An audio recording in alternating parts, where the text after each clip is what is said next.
ঘন্টা রাস্তা মনে করে 2 ঘন্টা যাওয়া লাগে, অনেক লস হয়। ঘন্টার পর ঘন্টা বসে থাকতে হয়। রাস্তা কাটার কারণে বেশিরভাগ সমস্যা আমাদের দেখা যায়। আমাদের নিজেদের তো ভোগান্তি আছে, দেশের অর্থনীতি খারাপ হচ্ছে। দর্শক স্বাগত জানাচ্ছি কোরাইশ নিউজে, সাথে আছি আমি মোহাম্মদ আবু তাহির নয়ন। জনদুর্ভোগ নিয়ে কোরাইশ নিউজ প্রতিদিনই সংবাদ প্রচার করে যাচ্ছে। নাগরিক ভাবনা, সাধারণ মানুষের সমস্যা সবকিছু তুলে ধরছেন কোরাইশ নিউজে।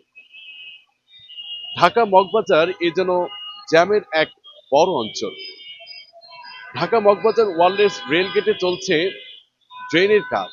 এই চলমান ড্রেনের কাজ কবে নাগাদ শেষ হবে সাধারণ মানুষ যেন জানতে চাচ্ছেন। এই ওয়ারলেস রেল গেটের একটি ছোট্ট কাজকে কেন্দ্র করে যার বিশাল আকারে জ্যাম সৃষ্টি হচ্ছে মালিবাগ, মৌচাক এবং খিলগাঁও পর্যন্ত। এখানকার সাধারণ মানুষ এই জ্যাম এর কারণে প্রতিনিয়ত ভোগান্তির শিকার হচ্ছেন। বিশেষ করে এখানকার শিক্ষা প্রতিষ্ঠানের শিক্ষার্থীরা তাদেরও পাঠদানে নানান সমস্যার সম্মুখীন হচ্ছেন। এই মগবাজারে রয়েছে বেশ কিছু হসপিটাল। হসপিটালের রোগীরাও এই জ্যামের কবলে। চলুন কোরাইশ নিউজে মানুষের অনুভূতি এবং এই জ্যামের ভোগান্তিতে কি ধরনের সমস্যায় তারা পড়ছেন আমরা তাদের সাথে এ ব্যাপারে কথা বলি।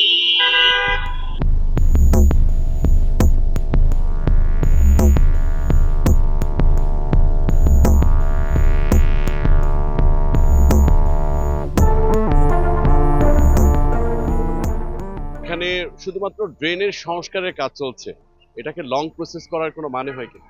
না, কোনোই মানে হয় না। এটা যদি ড্রেনেজ ব্যবস্থা ভালো করতে হয় তাহলে পাবলিকের, জনসাধারণের আগে চলাচলের সুব্যবস্থা করে এটা করতে হবে। সেটাই তো উচিত, তাই না?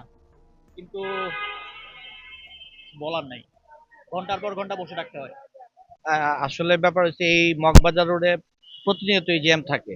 তাছাড়া এই রাস্তাটা ফ্লাইওভারের কারণে ন্যারো হয়ে যাওয়ার পরে আরো বেশি জ্যাম লাগে। ফ্লাইওভার হইলে পরে আমরা যেটা ভাবছিলাম যে আরো জ্যাম কমে যাবে, এখন দেখতেছি উপরে ফাঁকা থাকে, নিচে জ্যামই থাকে। খিলগাঁও থেকে আসছি না, খিলগাঁও ওই রাস্তাটা কাটার কারণে মনে করেন ওই রাস্তাটা পুরোটা মোটামুটি জাম, তারপরে এদিক যাও পুরোটা জ্যাম, এই অবস্থা। আর রাস্তা কাটার কারণে বেশিরভাগ সমস্যা আমাদের দেখা যায়। এখানে আমাদের সমস্যা হয় কিন্তু কিছু করার নেই। তো এখানে রাস্তা কাটছে, ঠিক করতে তো হবেই। এখন তো কিছু করার নেই, তাই একটু কষ্ট সহ্য করতে হয়। খুবই খারাপ। খারাপের জন্য তো কামাই করতে পারতেছি না, এরকম একটা অবস্থা, বিশাল জাম। এটার জন্য আসলে প্রশাসন দায়ী, কেননা ওনারা যদি ট্রাফিক সার্জন যদি তাদের নিজস্ব মানে উদ্যোগেই এই যে নতুন যে ট্রাফিকের যে লোকজনগুলো নিয়োগ দিয়েছে, তারা ট্রাফিকের রুট সম্পর্কে কোনো ধারণাই নেই, বেসিক্যালি কোনো ধারণা নেই। তারা যদি একটু ধারণা নিয়ে এই জিনিসগুলোকে যদি মানে টেক কেয়ার করতো, তাহলে এই জ্যামটুকু থাকতো না। রাস্তার কাজ চলছেই, এটা স্বাভাবিক, রাস্তার কাজ হবে, কারণ বাংলাদেশে রাস্তার কাজ প্রতি বছরেই হয়ে থাকে। এটা ভালোর দিনেও হবে, খারাপের দিনেও হবে। কাজ করে কি আগে ঠিকাদারদেরকে কাজগুলো এত মানে যে লেন্দি প্রসেস করে কাজগুলো করছে, লেন্দি প্রসেস করে কাজগুলো করা ঠিক নেই। আমি মূলত এই জ্যামের পিছনে সর্বোচ্চ দায়ী করবো হলো প্রশাসনকে। আমাদের যে সময়গুলা নষ্ট হচ্ছে, ওয়ার্কিং আওয়ার গুলো নষ্ট হচ্ছে, এরা আমাদের গুরুত্বপূর্ণ কাজগুলো আমরা করতে পারতেছি না এইসব জামের কারণে। আসলে এটা হচ্ছে শুধু মানে অর্থনীতির জন্য খারাপ না, আমাদের নিজেদের তো ভোগান্তি আছে, দেশের অর্থনীতি খারাপ হচ্ছে। কারণ একদিনের কাজ এখন 2 দিন এসে করতে হচ্ছে।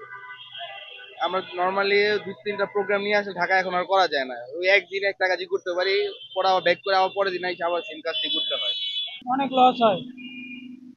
মানে সকালবেলা 5টা বাজে বাইরে, রাত্রে 12টা 1টা বাজে 4-3 দিন মাঠে মাঠে। কঠিন অবস্থা, সবারই তো সমস্যা।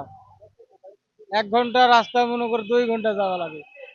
জ্যামের নগরী ঢাকা যেন মগবাজারই বড় আকার ধারণ করে। বিশেষ করে মগবাজার ওয়্যারলেস রেল গেটের ট্রেনের কাজে চলছে সংস্কার এবং একে কেন্দ্র করে প্রতিদিন জ্যাম সৃষ্টি হচ্ছে।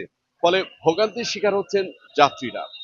তারা মনে করেন এখানে যারা দায়িত্ব পালন করছেন, ট্রাফিক পুলিশের তেমন নিয়ন্ত্রণ নেই, কিংবা যারা কাজ করছেন তাদের দক্ষতা নিয়ে প্রশ্ন তুলেছেন। সরকারের উচিত মগবাজারের জ্যাম নিরসনে এখনই বাস্তব পদক্ষেপ গ্রহণ করা। আবু তাহির নয়ন, কোরাইশ নিউজ, ঢাকা।